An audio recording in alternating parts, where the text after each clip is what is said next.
cerita. Kalau tadi Pak Ferry sudah menceritakan saya backgroundnya adalah wira swasta, kayaknya saya lebih enak di sini. Bapak Ibu yang di pojok-pojok sana bisa kelihatan ya. Jadi saya ini sebenarnya seorang accounting manager. Bapak Ibu sebagai seorang accounting manager persis apa yang diceritakan oleh Pak Martin tadi, bahwa sebagai seorang accounting manager itu kerja waktu digantikan dengan uang. Persis sama itu apa yang saya lakukan. 10 tahun saya di perusahaan baja terbesar di Indonesia, import gitu ya. Dan saya 10 tahun saya sebagai seorang accounting yang baik, taat, semua bos bergantung dengan saya, laporan pajak, semuanya beres. Happy nggak kalau bos begitu?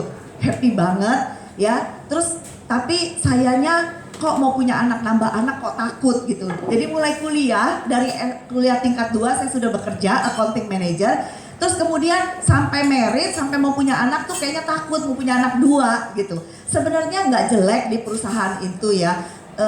Income nggak nambah-nambah ya, memang standarnya seperti itu gitu. Bener nggak teman-teman ya, Bapak Ibu semua ya. Nah jadi saya merasa saya harus wira swasta, saya harus pindah kuadran. Tadi Pak Martinus sudah menceritakan bagaimana kuadran itu berpindah sebagai self-employed, dan saya benar-benar pindah sebagai wira swasta. 8 tahun kemudian saya berwira swasta. Setelah 10 tahun di perusahaan accounting, perusahaan menjadi accounting, saya pindah ke swasta, wira swasta, buka toko di Radio Dalam, aksesoris mobil, otomotif, variasi mobil, kaca film, jok kulit, ya itu saya jalankan. Kok perempuan kerjain gituan gitu ya? Ini sebenarnya dari pertama bos punya teman ngelihat saya rajin. Setelah itu dia bilang nggak usah pakai modal, tapi Helen kerjain aja, tapi di Radio Dalam agak selatan karena banyak orang kaya di sana, Pondok Indah, Bintaro, Cinere, itu orang kaya semua, mobil build up-nya bagus-bagus di sana, pasti variasi mobil laku. Saya bukalah toko di sana.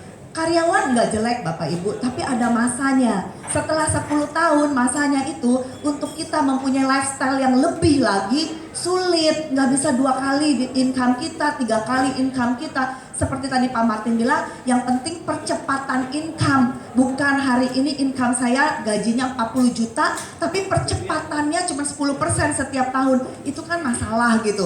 Akhirnya saya buka wira swasta, saya memberanikan diri, saya ambil toko di Radio Dalam. Bapak Ibu, luar biasa wira swasta itu. Dari tadinya rumah 100 meter jadi 300 meter. Rumah di pinggiran Jakarta jadi masuk di Jakarta. Dan luar biasa punya 1 mobil jadi 3. Asal rajin aja. Pagi ke toko, ke bengkel, pulang malam jam 9, jam 10 malam. Mobil keluar dari bengkel harus bersih. Kaca film kalau ada 1 titik debu dirobek, ganti kaca film. Yang namanya Vikul itu mahal loh. Ganti, buat saya servis itu nomor 1. Yang datang BMW, Bentley, Ferrari, yang salonin mobil itu konglomerat punya cucu, keponakan, itu saya lakukan. Saya pergi ke sana, saya cek mobil dia di apartemen mewah. Nah, itu pekerjaan saya. Terus ngapain? Udah begitu bagusnya. Nah, Bapak Ibu, sebagai seorang wira swasta, dari 1 mobil jadi 3, anak pun dari 1 jadi 3, Bapak Ibu. Ya, jadi bagus nggak? Bagus banget. Nah, tapi kenapa? Ada titik tertentu tahun 98 kerusuhan, kemudian 2000 resesi, krisis moneter. Bukan saya punya bisnis turun, tapi secara global semuanya mengalami ekonomi yang tidak baik. Dia punya cash flow di dalam perusahaan menjadi masalah. Yang mana beli tadinya kaca film 3.000 $1, sekarang 15.000. Jualnya nggak bisa 5 kali lipat. Beli kulit dari Jerman, dari Itali, itu harganya naik menjadi 5 kali karena dolarnya naik. Tapi di sini jualnya nggak bisa 5 kali lebih naik lagi. Jadi kita harus ngebohongin pakai PVC belakangnya, kulitnya cuma depannya doang. Nah itu saya nggak bisa begitu. Akhirnya saya doa, Tuhan apa yang harus saya lakukan? Cash flow mulai menipis, mobil 3 jadi 1, tinggal penter butut banget. Bener itu saya lakukan. Maaf ya, bukannya sombong. Sebelumnya juga waktu wira swasta jalan-jalan ke luar negeri sudah, ke Paris, ke London, ke Hong Kong, ke Singapura, sudah. Nah, terus bagaimana cash flow yang mampet inilah, mau pinjam uang bank 60% bunganya saat itu gitu kan. Nah, akhirnya apa Pak yang saya lakukan? Saya cuma berpikir saya punya satu keyakinan harus punya satu bisnis yang resikonya kecil. Bagaimana resiko itu kecil? Nah, jadi saya berpikir, oke, biasanya kalau orang berwira swasta resikonya kecil, pasti modalnya kecil gitu, bener nggak? Modal kecil, resiko kecil, untungnya juga kecil gitu, bener nggak Bapak Ibu ya? Nah akhirnya saya bilang sama Tuhan, Tuhan saya nggak takut kerja keras. Ya yang pertama, saya dikasih apapun tapi tanpa modal karena saya tidak punya mobil Panther. Kenapa? Saya bayarin utang-utang supplier, semua saya bayarin. Ya saya nggak mau ada utang, terus utang karpet apa semua saya bayarin. Tapi akhirnya bukannya perputaran ini uangnya nambah, ternyata saya memakai kehidupan saya dengan modal yang ada, kepake gitu. Nah itulah orang bisnis. Apa yang terjadi Bapak Ibu pada saat saya merasakan bisnis saya sudah begitu bagusnya ya, nggak sustain ternyata ya. Ternyata punya problem sedikit aja, saya sudah nggak kuat, cash flow saya ngaco ya. Nah kemudian saya bilang, Tuhan yang pertama saya mau 100 juta dan mau pebisnis, nggak mau kerja sama orang. Yang ketiga saya mau nggak pakai modal.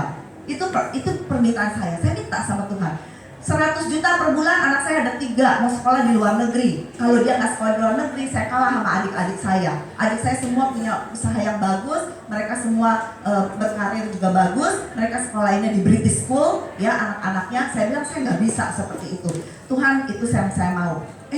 Datang seorang bapak kasih saya satu bisnisnya itu namanya Pak David ya, pulang gereja dia kasih saya bisnis. Dia bilang keluar negerinya sering banget, income-nya 100 juta per bulan. Pertama yang dia katakan adalah apa bisnisnya Pak? Ya asuransi Prudential. Saya cuma jalanin Prudential. Bapak Ibu apa yang saya lihat? Separuh loh, tutup mata sebelah. Saya punya bengkel loh, 30 orang karyawan saya loh, saya pebisnis loh. Masa disuruh jalanin asuransi door to door? Itu di kepala saya. Tapi satu kata-kata dia menggelitik saya. Kenapa memang Helen? Lu kira asuransi itu ece-ece? Kamu tahu nggak? Dalam 5 tahun 100 juta income-nya. Yes, itu yang saya cari. Saya nggak ada mata duitan Bapak Ibu, ya. Orang dagang, uang adalah uang, waktu adalah uang, ya. Uang itu nggak boleh lewat kalau momentumnya harus diambil, gitu ya. Keuntungan itu pas lewat harus diambil. Nah itu Bapak Ibu, di awal saya masuk ke Prudential, saya bilang 100 juta di 5 tahun. Wow. Tapi ternyata kalau tadi Pak Martin juga ada presentasi 5 tahun 158 juta ya Bapak Ibu ya. Orang dagang nggak mau lama-lama. Bagaimana caranya 3 tahun Pak? Gila 3 tahun? Iya, saya mau 3 tahun. Kamu 3 tahun boleh kerjanya 14 jam sehari, tidurnya 4-5 jam sehari. Bisa nggak? Bisa. Ingat saya bilang, saya janji Tuhan kasih saya bukan karyawan, pebisnis 100 juta per bulan dalam waktu 3 tahun gak pakai modal. Apa yang terjadi Bapak Ibu? Saya jalankan baru 1 tahun, ya 7 bulan persisnya, April sampai Desember. Saya lakukan, saya ketemu orang terus, buka toko, jam 10 saya keluar ketemu orang. Dalam 3 bulan toko saya oper. Semua orang bilang saya gila. Kenapa? Toko udah bagus, kok dioper gitu, gila gitu. Gak apa-apa saya bilang, saya tahu bisnis Prudential, mereka nggak tahu. Jadi kalau hari ini Bapak Ibu malam ini datang ke sini, sudah mendengarkan bisnis saya seperti apa, mungkin yang di rumah nanti belum tahu, atau orang-orang di sekitar kita belum tahu Bapak Ibu. Tapi saya bilang, saya tahu bisnis ini, gak apa-apa saya jalankan. Bapak Ibu, setiap bulan tahun 2000, saya kembalikan uang, bawa pulang duit ya, setiap bulan ya take home pay saya dari toko itu kurang lebih 35 juta setelah 8 tahun buka toko Bapak Ibu. Saya jalankan bisnis Prudential malam sampai jam 12, benar saya jalankan. Tapi ini terserah teman-teman ya. Di sini kan kita yang menjadi business owner ya. Saya mau buka tokonya panjang atau pendek. Buka toko pendek ya dapat 7-8 juta, 10 juta. Oh saya nggak mau itu. Saya buka lebih panjang. Bapak Ibu, 7 bulan April sampai Desember saya mendapatkan 1,3 miliar omset ya, kalau orang bisnis bilang omset ya, kalau nggak ngerti api, omset saja. Omset 1,3 miliar Bapak Ibu, income saya 45 juta per bulan dalam 7 bulan Bapak Ibu. Nah itu maksud saya di sini adalah percepatan income itu sangat-sangat memungkinkan. Terus kalau tadi presentasinya adalah 5 tahun, saya nggak pakai 5 tahun Bapak Ibu, saya pakai tahun 2003 saya gabung ya. Hari ini saya kurang lebih sama dengan Pak Martin, 15 tahun di Prudential. 2003 saya memulai, 2006 hanya cukup 2 tahun 7 bulan, income saya 100 juta per bulan tahun 2006. Ya, itu yang saya mau katakan sama Bapak Ibu semua. Terus kemudian resikonya bagaimana? Kecil banget. Tadi kita lihat bisnis apa yang resikonya kecil, pasti juga omsetnya kecil, untungnya kecil. Tapi kita mau besar 100 juta per bulan minimal, pasti harus punya modal besar, juga resiko besar. Betul nggak Bapak Ibu? Ya, hari ini saya berpikir nggak penting untuk modal besar. Yang paling penting bagaimana peluang bisnis itu harus kita ambil pada saat kita lihat itu memang resikonya kecil banget. Bukan nggak ada modal, ada modal Bapak Ibu. Mungkin modalnya hanya untuk uang makan di jalan parkir gitu ya. Nah, itu yang saya dapatkan Bapak Ibu. Kemudian selanjutnya, repeat income. Wow, ini luar biasa. Kalau tadi Pak Martin bicara tadi, saya saksinya. Kenapa? Pada saat saya menjual, saya mendapatkan 45 juta sebulan Bapak Ibu. Tahun berikutnya saya jual lagi dengan 1 miliar. Kalau hari ini Bapak Ibu bilang sulit untuk menjual, ternyata belakangan ini orang menjadi produser selling untuk omset 2 miliar lebih. Itu lebih dari 20 orang teman-teman. Zaman saya 2003 cuma satu yang nembus 1 miliar. Tapi luar biasanya saat saya dapat 1 miliar itu income saya 45 juta. Tadi Bapak Ibu udah lihat ya, kali 42% omsetnya. Tahun kedua kali 43%. Waktu saya jualan yang tahun lalu masih ada 43%, masih ada 45 jutanya. Tapi tahun tersebut saya menjual lagi 1 miliar lagi, saya mendapat 45 juta lagi. Which is tahun kedua 90 juta Bapak Ibu. Maka saya bilang tadi tahun ketiga saya tembus income 100 juta.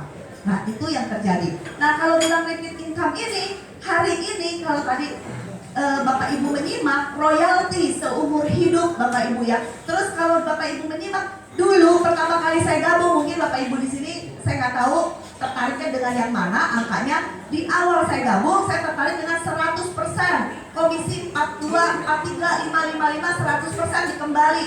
Omset saya 1 miliar, itu duit saya 1 miliar. Dengan catatan saya kembalikannya dibalikinnya 5%, dikembalikannya tahun pertama, kedua, ketiga, keempat, kelima. Bapak Ibu, kalau dilihat seperti ini, repeat income ini hari ini saya kurang lebih mempunyai agent di bawah saya itu 2000. Saya berpikir nggak tahu datangnya dari mana. Repeat income-nya dari para agen-agen ini. Dan itulah ya hari ini kita dapatkan. Oke, no stock. Kalau yang lalu saya pusing dengan stok Bapak Ibu ya. Harus beli kulit, harus beli kaca film. Tapi di Prudential saya distributor. Dulu saya distributor kaca film Vikul. Luar biasa. Modalnya gede banget, pakai dolar. Hari ini saya distributor buku polis. Ya, saya distributor buku polis, no stock. Itu luar biasa buat saya. Dan di sini nggak ada stokis, ya. Nah, kemudian net income. Net income tadi Pak Martin sudah jelaskan bagaimana kita ini adalah profesi profesional setara dengan dokter dan notaris dan pengacara. Mengapa demikian? Pajaknya normatif, selayaknya profesional. Nah, jadi kalau kita lihat, waktu saya terima uang saya boleh habisin nggak Bapak Ibu? Saya boleh habisin. Dulu di bisnis saya, kalau ada orang pajak lewat, saya kabur dari pintu belakang.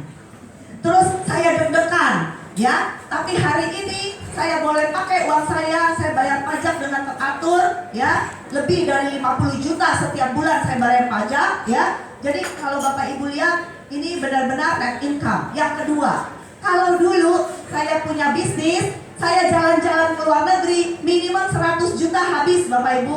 Ya, 100 juta itu bukan net income buat saya, tapi saya harus pisahkan jalan-jalan dengan keluarga ya, dan lain-lain ya.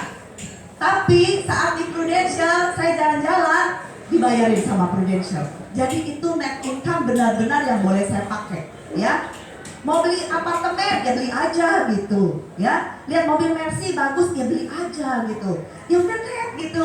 Ya nggak? Terus Jalan-jalan lagi, lihat ada kondotel di Bali, katanya bagus, harganya murah. Ya udah berapa? Ya udah beli aja gitu. Lihat taman anggrek presiden baru dibuka, wah murah, berapa duit harganya? Sekian, 4 miliar. Ya udah beli aja gitu.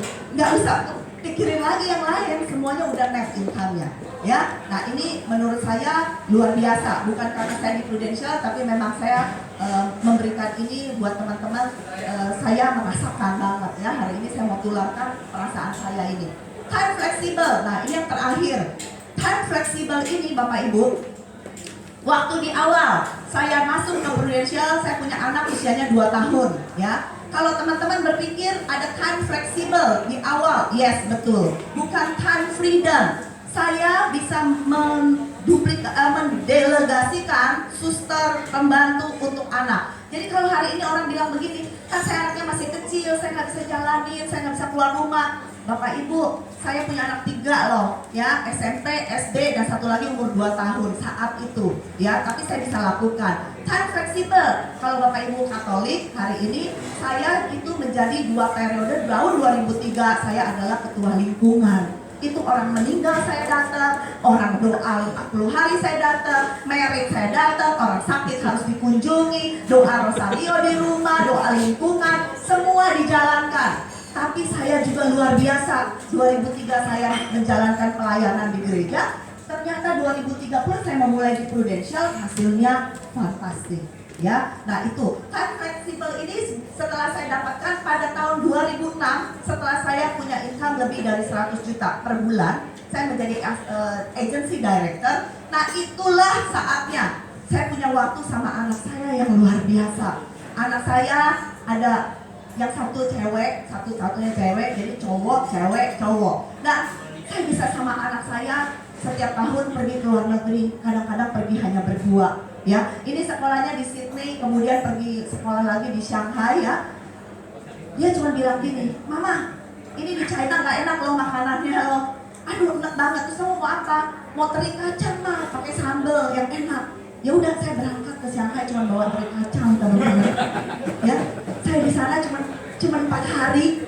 Saya cuma sama anak saya 4 hari, terus saya ketawa-ketawa makan pok nakul yang enak di Shanghai gitu ya. Itulah kehidupan saya. Semua sudah dibayar di awal. Kalau hari ini kita mau bisnis ini hanya cukup 3-4 tahun serius bayar di awal. Gampang banget kayak roda berputar, dia gulung terus, kayak juga yang namanya bola salju, sedikit terus dia gulung terus. Hari ini teman-teman, setiap tahun saya punya time flexible, bukan time freedom yang hanya diam aja di rumah, tapi saya bisa membagi waktu. Waktu dulu punya saya buka toko, waktu punya toko ya. Saya cuma ngeliatin anak saya nggak pernah tinggi, saya ngeliat anak saya cuma memanjang. Pagi saya berangkat belum bangun, anak saya udah sekolah. Malam jam 9, jam 10 saya pulang, saya belum sampai rumah, anak saya sudah tidur.